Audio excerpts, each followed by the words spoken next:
Hey everyone, it's Christine Gritman, and this is Social. This is the live stream that I do every single week at 12 noon Eastern Time. And today's a very special edition. First of all, it's Black Friday here in the States. Yesterday was Thanksgiving, of course. And so we have Black Friday. Tomorrow's Small Business Saturday, which is my favorite shopping holiday of the year. Monday is Cyber Monday. But then on Tuesday, we have Giving Tuesday, and that's what today's show is all about. I have Tony Fasciano from Volunteer New York here with me today. Hey, Tony. Hi, Christine. Happy to be here. Thanks for having me. Yay! So happy to have you. So Tony and I go back several years, especially since I have been helping Volunteer New York with their Giving Tuesday campaign for a few years. I haven't done a lot, but I've, did my little bit. So first of all, Tony, let's dive right in. Can you tell us a little bit about Giving Tuesday for those who may not know? Sure. Giving Tuesday has been around since about 2012, and it has become this global generosity movement that's meant to unleash the power of people and organizations to transform their communities and the world. That's their official mission statement. But what it really is in everyday language is it's the day after Giving Tuesday that everybody can donate. Everyone should donate to a cause that means something to them, whether it's giving your time, your energy, your talent, your passion, or a few bucks. Everyone can donate. Everybody can participate in some way on Tuesday, December 3rd this year. That's what Giving Tuesday is all about, bringing people together in a really big way, in a really collective moment. This year, this is the first year that so many countries are participating as well. There's over 100 countries that are going to give back. And what we've seen around the world is that countries with different means, they're really rallying people on this day and taking part in this movement and doing really cool things with it. I love that. And that's really exciting. And that's a good point that it's like such an international movement now, because it started in the United States. It started specifically in New York back in 2012. So not super long ago. And so that's an exciting thing. I'm actually in touch with the kind of founder of Giving Tuesday, Henry Timms of 92nd, used to be of 92nd Street Y. So let's talk about how Volunteer New York has become involved in Giving Tuesday. You weren't involved right from the start, like 2012, right? How did you guys get involved in Giving Tuesday? Well, I came in during the rebrand of Volunteer New York in 2014. And before that, we did try to put out some awareness that today was a new thing, Giving Tuesday, from what I understand. But then in 2014, starting then, we put a little more effort into it, and we saw we got a little effort back. But then so what do you mean? Wait, let's back up. So what do you mean by putting a little more effort into it? It was an important day on the calendar for our giving cycle. It kicks off the year-end development season, and it's just there's a lot of attention on Giving Tuesday on social media, and it's built for that. It's built for nonprofits to take advantage of that and to get their cause heard on a day that's just more exciting and more fun.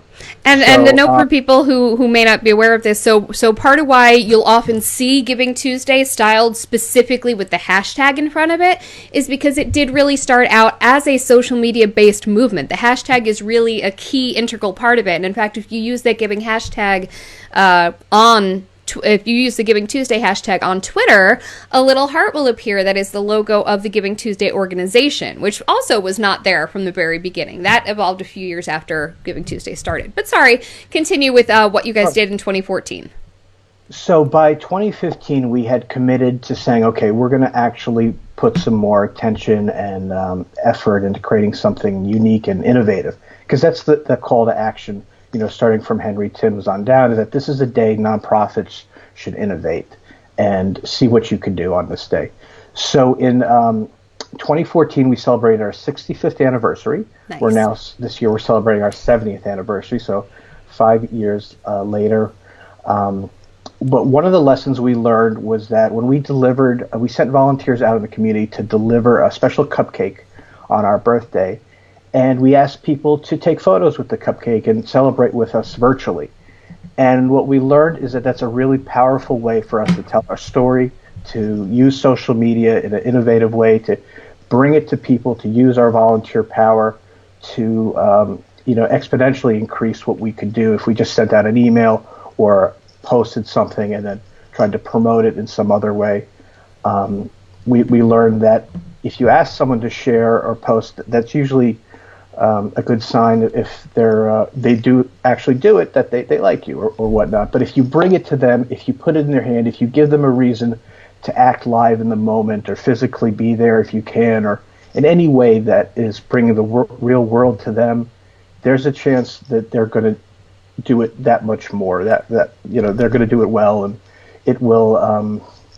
Collectively, when you do it with enough people, it really makes a difference. And it also sounds like you're bringing those brand touches to be more of a 360-degree experience, because you're doing not only, hey, share or share this on social media, but you also brought something to them in real life, and you also did something that really had them have that buy-in to the campaign, that personal buy-in. So rather than being something a little more easily ignored, you really kind of got them involved in that call to action. So it was less of a passive thing they could just kind of scroll by, and more of an active thing they could feel involved in and feel invested in. Yep. Yeah, exactly. So that's what we learned. And then we tried to say, okay, what can we take from this and build into Giving Tuesday? And that's where we got the hat from. Yay, hat! The volunteer hat. Wear your care, a warm and fuzzy little extra thing with a cute fuzzball.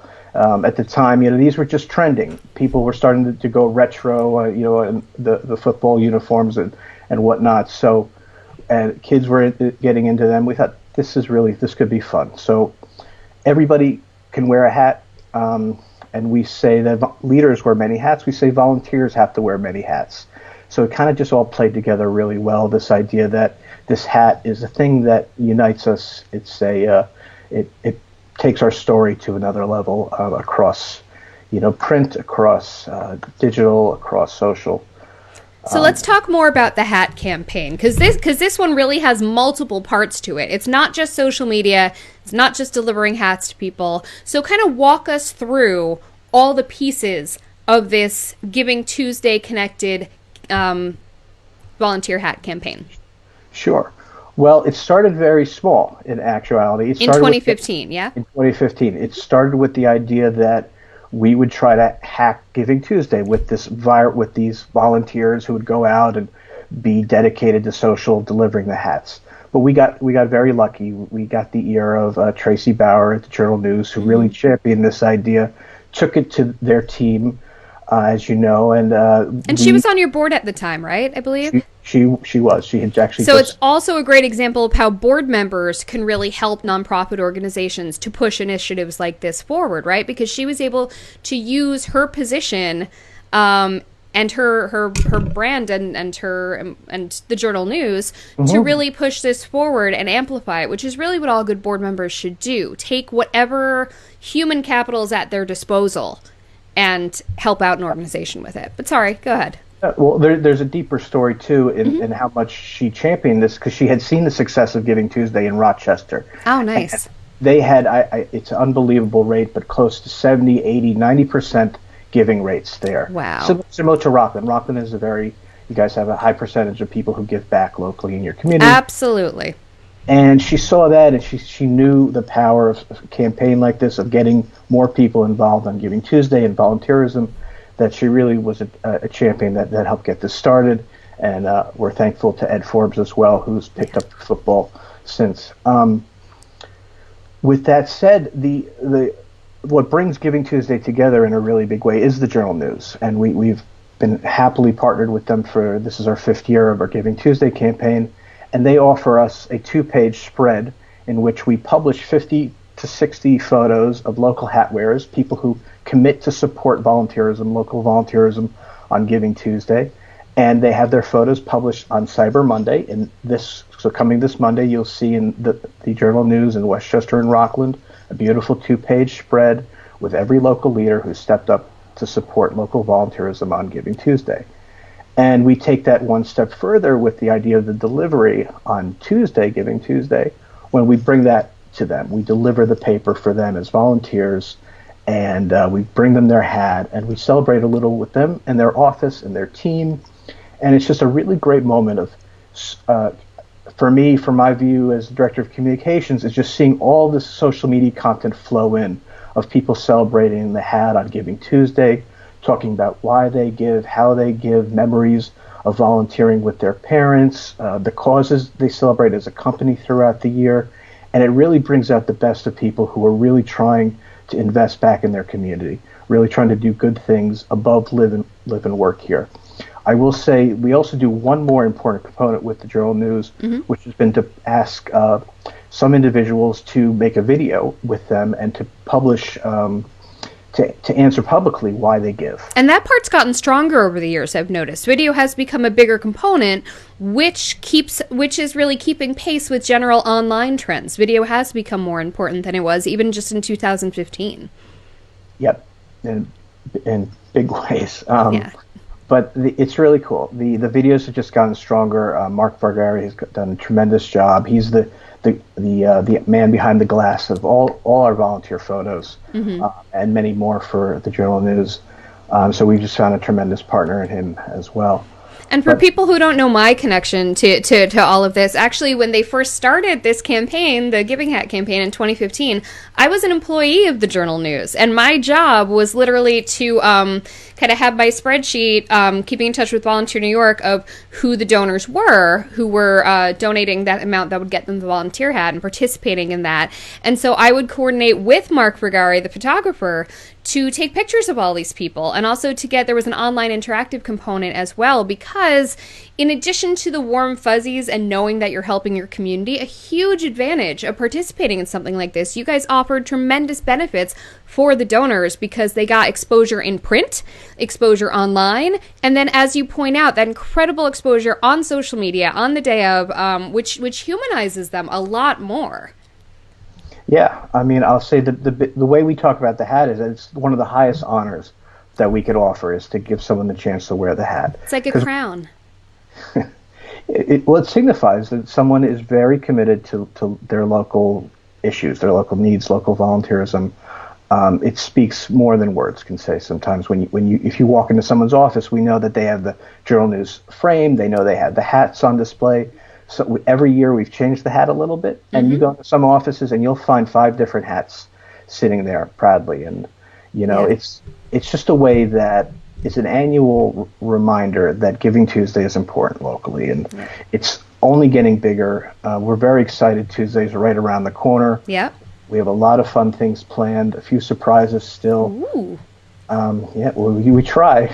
I want in on the surprises. I'm part of the volunteer hat delivery squad, so I'm very interested to see the surprises that are ahead. I don't even know.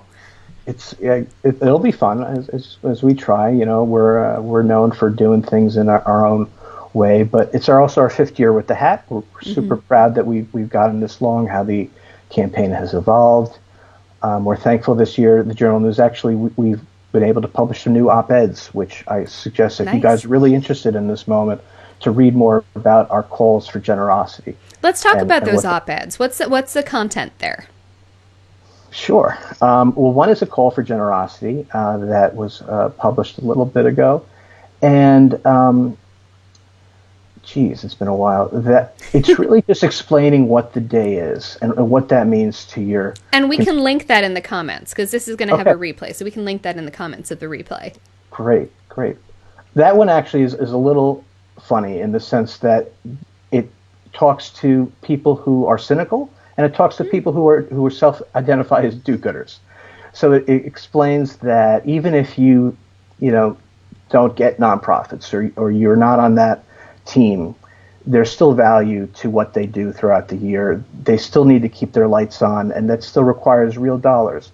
So with the tax cuts that happened, that we saw a dip in individual donors last year, that's real dollars not going back into your community. And these are real people that are being affected at the bottom line. And whether you're supporting volunteerism so that we can help meaningfully dispatch volunteers, or food banks, or anything in your community, you are participating and making a difference. Participation is what matters. Everyone is responsible for their community. And participation means all sorts of things, right? Participation can mean giving money if you're able to, because that helps keep those lights on and helps, pay the good people who are responsible for putting all this together. Because a nonprofit, it is a business. It is a company. The nonprofit part means that whatever profit comes in, they don't sit on it. They put it towards more good works. But it doesn't mean they don't need money. But then also, I love the fact that Volunteer New York also really, really puts an emphasis on the value donating your time, donating your energy, donating your social capital, all of that. And that's really key because that allows greater participation for a greater number of people in the community.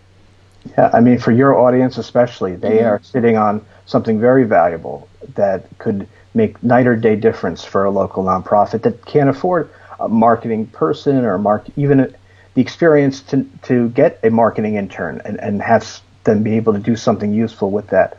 So those are great positions for smaller nonprofits to try to get on their board. Those are great. If you see someone, a cause you like, and you're wondering why aren't they doing something better, you could ask them, can I share this, or how can I, work with you to co-partner on something? And, everything could be a win-win with nonprofits. There's no ego there. Everybody just wants to do more together. Speaking of which, I'd like to hear just a little bit from you about first of all, what Volunteer New York does, but then I'd also like to talk to you about the board member boot camps that you guys run, and speed dating. But first, let's talk about what Volunteer New York's core work is all about. Sure. We are the local volunteer connector agency serving Westchester, Rockland, and Putnam. We're founded in 1950 by a few local volunteers, and we've evolved since then to become one of the biggest, best, in my humble opinion, on the best. So just a really efficient team here, connecting and inspiring over 26,000 volunteers a year, 275,000 hours of service, $8.7 million to our community in value given back every year. So that adds up over time in ways you wouldn't imagine, because most of volunteerism, what we do in meaningful ways to be a public resource, that we offer 500 opportunities on our website at any time, opportunities that range the gamut that are available for anyone. So it's not that it's certain types of people who could do good, but we have opportunities that are 1 hour a year that really can make a difference, to opportunities that you do every week and be a part of your life. And that's really huge, because there's so many people out there who say, I'd like to give back to my community, I'd like to do more, but I don't have the money, or I don't have the time, or I don't have the skills. And you're able to find opportunities, you're able to match them with opportunities that do fit what they do have. If they have 1 hour out of the entire year, you're able to show them how their community can make good use of that 1 hour. Sure. And that's actually the really big difference that a lot of people don't think about. If you search online for volunteer opportunities listed in an international or national database, there's no meaningful connection. There's no it's overwhelming. You guys are matchmakers. That's the secret to our sauce. We have really great volunteer specialists who are available at the phone call, who will schedule email time with you to go back and forth and really help you find something in a meaningful way. And you've also got a really good database. I love the embrace of technology that Volunteer New York has, because your database is very thorough. If people don't want to talk to a human, you make it very easy to do that. You make it very easy to just go on the website, sign up, express what your abilities or your preferences or your passion areas are. For example, I really like nonprofits that are about empowering people. Charities are great, and I've done stuff that's straight up charity. It's lovely. My passion area is really about things that empower people to sort of take the pen back in writing their own life story.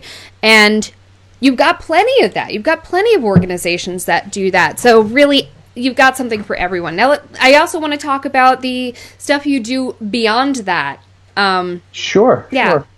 Well, right now, we're in a special year. This is our 70th anniversary, #VNY70. You could find some stuff already about it. We have a landing page with some great resources for celebrating our 70th anniversary at volunteernewyork.org/. So we're also mourning a little bit because Elisa Keston, who's the executive director, is stepping down at the close of this season, which is very sad. But I'm sorry, I cut you off. Sure. volunteernewyork.org/VNY70, and great. You could watch the video where we made that really important announcement. Yeah. It's a great video, and if you like it, please like it and share it further, because it's important for us, for people to know that we are in a important year for us, a transition year, but we're poised. We're really poised for great opportunity. We're as strong as we've ever been. You're so well set up. It's just I've dealt with a lot of organizations, and so many people feel like a nonprofit org is just a scrappy not terribly organized. I mean, a lot of times nonprofit orgs are kind of, people with a lot of passion, which is wonderful, but there isn't as much structure a lot of times. A lot of times these orgs are a little scrappy by necessity. And Volunteer New York is really such a well-oiled machine. It's better run than most businesses I know. It's incredible. And it really makes a difference because that enables you to put that energy towards all the good works as opposed to wasting some of that energy.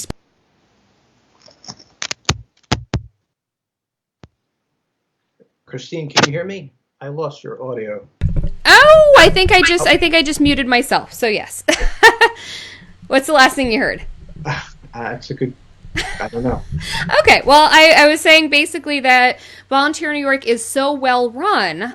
You're a well-oiled machine. You're very well set up. You're better run than most businesses I know, which means that instead of the unfortunately scrappy by necessity situation that arises in a lot of nonprofits where there's more passion than structure, you guys are great because there's efficiency there where you can put all that passion and all those resources directly towards good works instead of kind of, wasting some of that energy on figuring out what the heck is going on. So I love that about you guys. Like that comparison, passion versus structure. Yeah. And what happened was that you got a lot of both. We focused really hard with the strategic plan in 2014 that was successful. Mm-hmm. And in the middle of our next 3-year strategic plan to focus on technology and a little more marketing and automation and ways to be even more structured. So because we had the passion, we've been working from there to build the structure that we need to be who we are. And I think technology and marketing are great places to focus for that. But you also do that nonprofit boot camp and nonprofit speed dating. So talk to me just a little bit about that program as well. While you have me on this thought, I just want to say it also starts with a really strong board that Lisa has helped build and our leadership team has helped build over time. Without them, we are everything adds together. What are the strengths of that board that has made a difference? Everyone has a role on our board. Everyone is just the best at what they're doing, and they're really passionate about Volunteer New York. Every single person shares that. So I think good board service starts from there. They get our cause. They get what we're doing, and they know we're limited. We're not a giant nonprofit. We may seem we're larger sometimes than we are, but we are. Because of that efficiency. You see, you're as efficient as someone with more resources than you actually have, which is fantastic. Yeah, we are a 14-person team, and board service is tremendously important to local nonprofits. Mm-hmm. And part of what we were good at with board service and with our Leadership Westchester program, which has been running for 22 years, creating people more connected to their community, better leaders, better board members, is to roll that into a unique and contained program called Nonprofit Board Boot Camp. Mm-hmm. This year is our 5th Nonprofit Board Boot Camp, which consisted, or our 5th Nonprofit Board Speed Dating, our 3rd, actually, so many numbers. There have been several. Nonprofit Board Boot Camp and our 5th annual Nonprofit Board Speeding. So the difference between the two, even though they're combined events, is Board Boot Camp are 2 sessions led by leaders in the nonprofit legal space, veterans of board service, people who really understand the logistics, the legality, the background of what you should know as a board member when you're looking to join a board, or even people who've been on boards, a little more of the technical details, just getting them out the way. Because once those things are out of the way, once you shake off the cobwebs, you see it's actually not that scary. Mm-hmm. It's not something that's held at length from people in the community. Almost anyone with professional experience or talent can be a board member and can be a valued member of a team supporting a nonprofit. So that's what kind of boot camp is. It's to get rid of those questions or those lingering doubts and say, okay, this is what it's about. If you want to go one step further, you're invited to Nonprofit Board Speed Dating. Here's a list of nonprofits looking for board members. Do any of these interest you? Here are the details. Now you have a chance to sit down and have a face-to-face conversation with the board team, someone there at our Nonprofit Board Speeding. Nonprofit Board speed dating event, and actually see if you make a connection, see if it's a good fit. And I need to point out how well organized that is, because it's not like regular speed dating where you just move from person to person to person. This is incredibly well orchestrated. You get your list of orgs that are interested, and you get your list of people who are interested. You find out what orgs they're interested in, and you set up those little 15-minute conversations. So it's not random. Everyone's time is extremely well spent at these events. Jennifer Machuca and Jeanette Gisbert, who've really built this out and who've managed this over the years, they do a tremendous job. It's so impressive.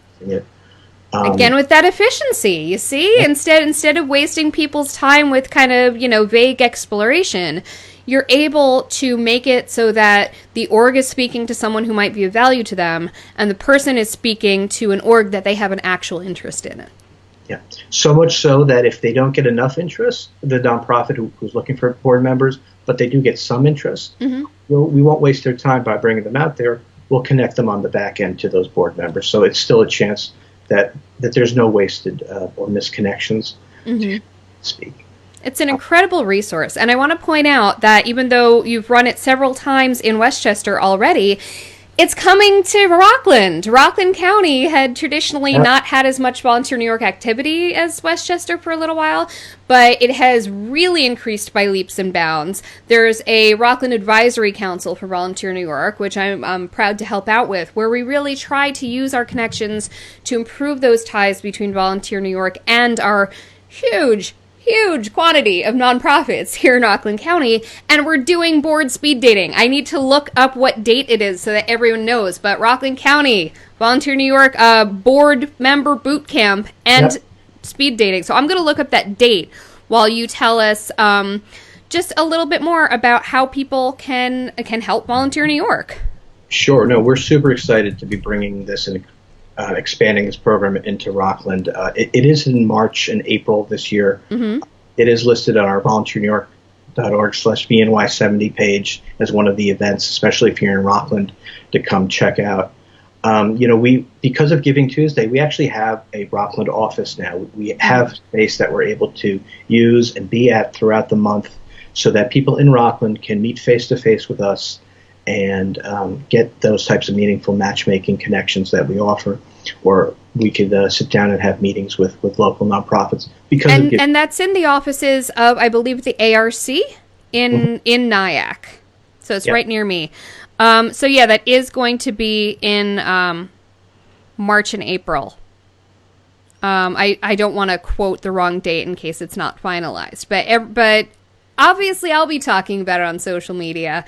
That's a really important point that I want to make sure that we make, which is that a lot of times people don't hear about things if they're not on social media, and everyone has a slightly different circle. Everyone has a slightly different audience. So the more people who can be sharing this information to their audiences and to their circles, and the more people who can stand up on social media and real life and say, hey, this is an organization I support that you may not be as familiar with, but here's what they do. That's really just tremendously important to get all those touches in there. 100%, definitely. Great. So what can people do if they really want to help Volunteer New York? Right now, we have Giving Tuesday coming up on Tuesday, December 3rd. And if you're here any of this conversation and you connected with it, it's the day to participate in some way. Yes, we definitely need support so we can maintain our free public service to the community. We definitely need volunteers to sign up to support local nonprofits. But there are ways that everybody can serve. And there are so many great charities and organizations that need your help. So stay tuned. Look for us on social media. Look for all the fun we're having in our hats and having a crazy good time delivering them and going live and doing other things. Just be aware of Giving Tuesday. It's just as important as Black Friday, if not 100 times more important. Yeah. Black Friday. Look at what's trending on Twitter today. This is a social show. It's No Shop Day. People are rallying to go anti-commercial because of the waste that is from consumerism. So it's on topic to think how you can give, how you can be part of something positive. And that's what Giving Tuesday is all about. So come join us at Volunteer NY Now, Facebook, LinkedIn, Twitter, Instagram. We try to really do things in a way that's fun and inspires people to continue to be awesome, amazing people. Absolutely. And I personally want to just make an extra note that right now, of course, you're focusing on Giving Tuesday. That is the primary focus of your initiatives at the moment. But after that, we're going to be focusing on the MLK Day of Service for Martin Luther King Day weekend in January. So make sure you're following on social media so you can find out when registration for that huge day of volunteer opportunities opens up. Thank you so much, Tony, for being on. Thank you so much, everyone, for watching and for supporting whatever local nonprofit you choose on Giving Tuesday. If you're here, I, of course, think Volunteer New York is a shoo-in. But wherever you are, give where you live. You know, really do what you can to make your community a better place, especially on Giving Tuesday, because those dollars do go farther on that day for a lot of organizations. Again, I'm Christine Gritman. I do this show every Friday at noon where I have one of my smart friends on to talk about a different topic in social media. Next week, I'm actually taking off because next week I'm going to be giving. I'm going to be at the Center for Safety and Change Business Awards. So I will not be doing a show next week because I'll be busy participating in my community. But come back the following Friday.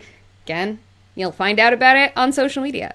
And thanks so much, everyone. Bye-bye. Go have fun shopping.